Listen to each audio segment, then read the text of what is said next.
Lockdown, como foi e é para bares e restaurantes? Como está sendo na visão de um garçom? Como foi no início? O que esperar daqui para frente? Quer saber mais o que está acontecendo nesse setor? Fique aí que tem muita coisa para você ver nesse vídeo. Bora!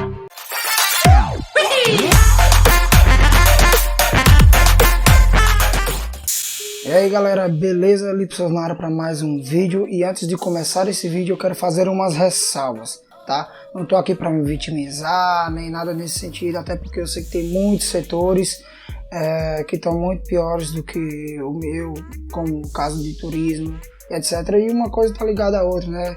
Restaurantes, bares, turismo, enfim. Bom galera, vou contar para vocês na visão de um garçom como tá sendo essa pandemia, como foi que começou. No começo a gente não acreditou muito porque teve carnaval, tudo foi época de fevereiro, passou o carnaval, tudo normalmente, ninguém levava nem fé, achava que muitos desacreditavam até na existência do próprio vírus. Mas com o tempo o medo tomou conta da população e as pessoas, por espontaneidade, pararam de frequentar os bares e restaurantes. A gente passava... eu trabalho num local muito bem movimentado de São Paulo e reparamos que não só no nosso, mas em todos os bares o movimento caiu drasticamente. Até que chegou no dia 19 de março de 2020 a notícia que caiu como uma bomba, que foi que a gente ia fechar.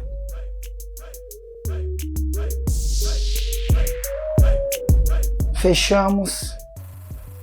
Férias coletivas para todos, com o seu parcelamento, e para que nós tivéssemos algum auxílio nesse período. Passei 40 dias aqui em São Paulo, até o dia 4 de maio, que eu fui para Bahia. Foi cerca de 40 dias que eu fiquei, e eu fui para Bahia, para perto da minha família, para perto das pessoas que eu gosto, e principalmente para prevenir como é que seria daqui para frente. Ninguém sabia, isso veio com muitas dúvidas, todo mundo ficou com medo, por que não? E isso foi o que aconteceu no meu caso. Cada empresa lidou de um jeito. Ainda estou com auxílio do governo federal, que é o BEM, que é uma espécie de empréstimo para as empresas para pagar os seus funcionários, né? Se assim eu entendi direito. E cada dia que passava, eu aqui em São Paulo, a preocupação aumentava, não se via notícias e a gente não sabia bem o que estava acontecendo no Brasil, só vinha aquelas notícias da imprensa, né, que mortes, mais casos e casos. E estando lá na Bahia, eu estava perto dos meus familiares, estava mais tranquilo e visando, claro, aproveitar que eu estava de férias para visitá-los, aproveitando a incerteza também, mas eu ainda acreditava que voltaríamos. Mas chegou um certo tempo que a gente começou a balançar conforme o passar do tempo. Viajei e caso acontecesse o pior, pelo menos eu estava perto da minha família e estando lá seria muito menos difícil de passar por esse momento, né?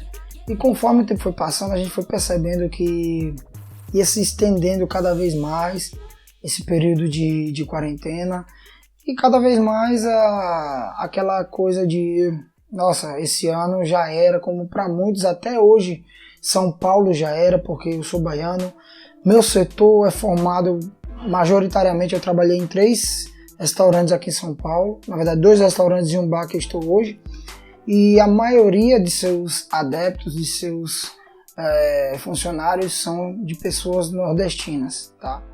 E claro também, gente, que eu tô empregado, mas assim, muita gente perdeu seu emprego, não tá fácil, muitos bares fecharam em definitivo. E claro, fiquei sabendo também de um caso que pessoas que foram demitidas e não receberam adequadamente suas contas trabalhistas, né? Isso é muito triste. Imagine você tá no meio de uma pandemia, ser mandado embora e ainda nem ser pago suas contas. Como é que você vai passar? Você que tem filho, você que sabe, isso é pesado, isso mexe E fica aqui minha solidariedade com os meus colegas do setor que perderam o emprego e estão sem trabalhar até hoje, porque sim, milhões de pessoas estão desempregadas devido à pandemia, tá? É um caso único no mundo. Isso aqui, como disse um amigo meu, a gente tá vivendo história, isso aqui vai para os livros de história. Esse período é devastador, tanto de saúde pública quanto de economia. E assim, para aqueles que ficam dizendo, fique em casa, fique em casa, fique em casa, para mim e para os meus colegas não dá mais. Já estava difícil no começo, agora que se a gente for ficar em casa não dá mais. A gente vai pra rua. Eu ainda posso voltar para minha cidade e ver o que é que dá para fazer, mas muita gente vai pra rua. Sem lar, sem onde ficar, sem dinheiro, e aí? Então, para aqueles que gostam de ficar em casa, eu entendo mesmo, a gente precisa evitar o máximo possível estar na rua, estar se contaminando, mas ao mesmo tempo temos que entender que há pessoas que podem e há pessoas que não. E em especial o meu setor e o setor de turismo, que eu posso falar, nós dependemos das pessoas saírem de casa. Porque não sei se para muita gente pode soar um pouco estranho e tal, mas a gente vive de 10%.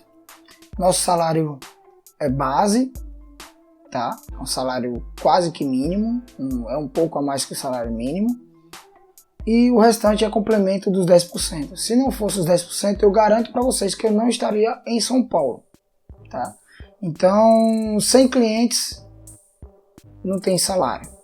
E obviamente, se não tivesse clientes, o bar em si, a empresa em si ia fechar. Vai vender o quê? Para quem? Pelo que eu estou vendo aqui em São Paulo, a quarentena praticamente não existe mais, porque eu ando de moto em São Paulo. Eu vejo a movimentação dos carros, de motoboys, de pedestres, ônibus, eu vejo quantos são lotados, quantos estão vazios. Então, assim, o fluxo de pedestres, ônibus, carros, motos, enfim, no geral, o tráfego está normal. Não tem nada diferente. A diferença bate quando a gente chega no trabalho, que vê aquelas mesas todas espaçadas, que vem menos clientes. E assim, não estou reclamando, tá? É necessário que as mesas estejam espaçadas e que a gente tenha um certo distanciamento. Lógico, é natural. Eu estou já aqui de volta, né, pro meu trabalho, desde finalzinho de junho, início de julho, mais ou menos ali que reabrimos.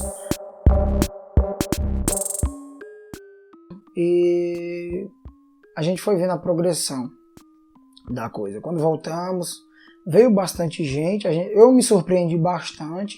Teve até um colega que falou, não, Felipe, você vai ver, vai vir cliente que eles estão cansados de ficar em casa, e realmente é o que eu estou sentindo das pessoas, que eles estão cansados de ficar em casa, certo? Alguns deles não estão nem aí pro vírus, alguns já estão de saco cheio de máscara, mas boa parte ainda tem cuidado, põe a máscara direitinho. Mas o que está afetando a gente mesmo não é nem tanto o distanciamento de mesas, é o horário. A gente começou na reabertura com um horário de 6 horas somente no período do dia.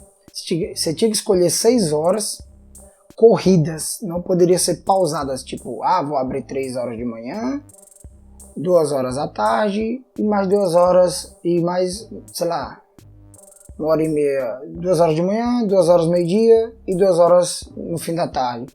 Não pode, tinha que ser corrida. Então era meio complicado. Alguém, se souber direitinho a regra e eu estiver falando besteira, pode me corrigir. Mas essa foi a informação que a gente teve, tá? Lá na minha empresa. Aí conforme o tempo passou, progrediu. 6 horas até 10 da noite. De manhã até 10 da noite. Mudou muita coisa? Mudou. muito pra gente. Isso mudou muito.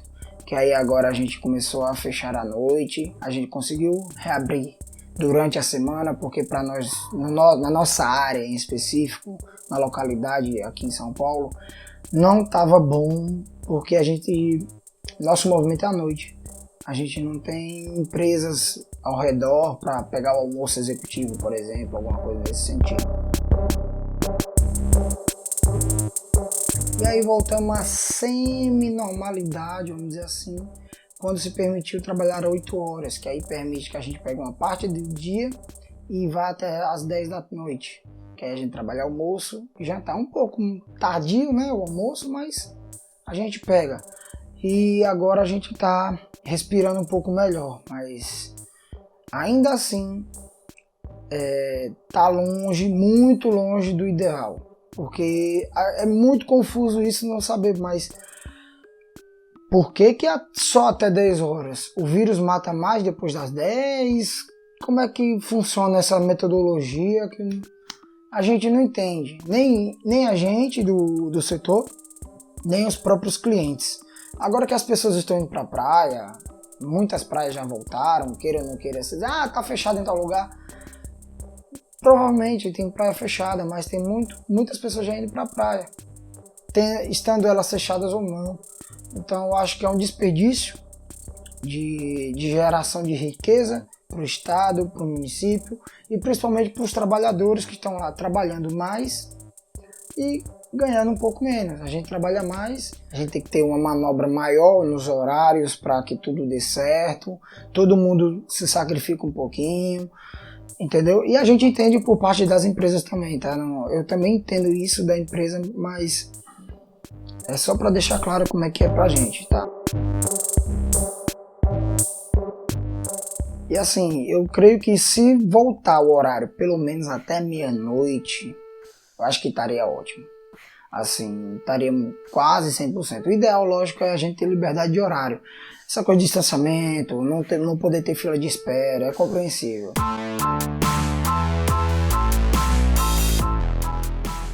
Bom, e o que eu espero daqui pra frente, como é que eu acho que vai ser, que vai se desenvolver daqui pra lá? Bom, humilde opinião desse garçom aqui que vos fala, eu tenho 5 anos, mais de 5 anos aqui em São Paulo, trabalhando na área foram 3 anos de restaurante, são 2 anos de bar. Pelo que eu tô vendo, eu acho um exagero dessa quarentena, desse falso estou cuidando de você, fique em casa, tá tudo lindo e maravilhoso. Não tá, certo? A gente precisa de pessoas saindo. Lógico que tem que ter os cuidados, distanciamento, máscara e tudo. Eu trabalho de máscara, luva e ainda com aquela lente de acrílico que cobre a cara inteira. Tá, então eu sei bem, graças a Deus ainda não peguei o Covid. Se eu peguei, foi assintomático, então eu não sei se eu peguei. E ainda bem que ninguém lá do meu setor pegou ainda. Eu não sei se pode vir a pegar, pode, mas o meu setor que eu falo é lá na minha empresa, tá? Até agora, e na nossa empresa são 4 aqui em São Paulo e uma em Campinas. Até agora eu não soube nenhum caso de Covid dentro da empresa, tá? E fica aquela impressão de que o vírus não é tudo isso, mas sim, a gente tem que ter cuidado. Daqui pra frente, eu creio que eles vão ter, que os políticos no geral, e olha, eu não tô falando de político A, político B, não quero saber. Tô falando do meu lado, eu não sei como é que é seu setor, eu não sei como é que funciona, eu posso dizer do meu setor. A gente precisa de pessoas consumindo, a gente precisa de pessoas saindo de casa. Infelizmente. E é uma grande parcela da economia. O setor gastronômico, o setor de bares, restaurantes, certo? Então,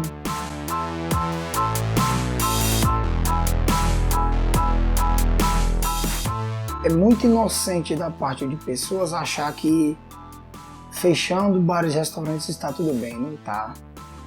São milhões e milhões de pessoas que trabalham nesse setor no Brasil inteiro. não é fácil, eu não sei como é que tá seu estado, eu não sei como é que tá, mas aqui em São Paulo tá difícil. Em minha opinião, eu acho que só vamos voltar quando sair uma vacina, lógico, e ou na eleição. Sim, claro, quando você for votar no seu candidato, quando você for votar naquele cara que tá cuidando de você, pegando você no braço, ele fica em casa. Vai ser nesse dia que ele vai dizer, olha, não tá bem assim, o vírus já tá, né, já não tá tão assim, já tá morrendo menos gente, na média caiu, a curva tá caindo, então já podemos votar, exercer o poder da democracia, essa coisa toda maravilhosa e linda, que é as eleições brasileiras, que tudo pode acontecer, mas nas eleições, né? Lógico que tem políticos bons, tem políticos ruins, enfim. Não estou citando daqui de São Paulo, ou de estado A ou estado B, enfim. Tudo é motivo para corrupção e principalmente se reeleger, quer se perpetuar e ficar no poder sugando, sabe? Sem falar nas festas de compras sem licitações e etc. Eu acho que até sair uma vacina confiável, eu acho que 2020 não sai. Mas no ano de 2021, quem sabe? Então minha aposta é as eleições, tá? Pode até ser que surja aí vacinas de procedência duvidosa, que eles usem como desculpa para ter a eleição. Não, agora tem a vacina, podemos votar. Pode, lógico que pode. No Brasil, tudo pode. Bom, galera, é isso. Se você achou esse vídeo interessante, compartilhe com um amigo, compartilhe com alguém do setor que você conhece, compartilhe na sua empresa o que é que você acha, veja se eles concordam comigo. Entre na discussão, deixa aqui embaixo seus comentários, agradeço demais de coração. Esse vídeo não é um vídeo para pedir like, dislike nem nada, é só para passar a mensagem, para mostrar como é que está sendo a vida de um garçom aqui em São Paulo, ou pelo menos de alguns, né, que eu venho acompanhando, porque não tá fácil, eu sei, tá difícil, mas vamos que vamos pra luta e cair pra cima. Então, valeu, falou, aquele abraço, fui!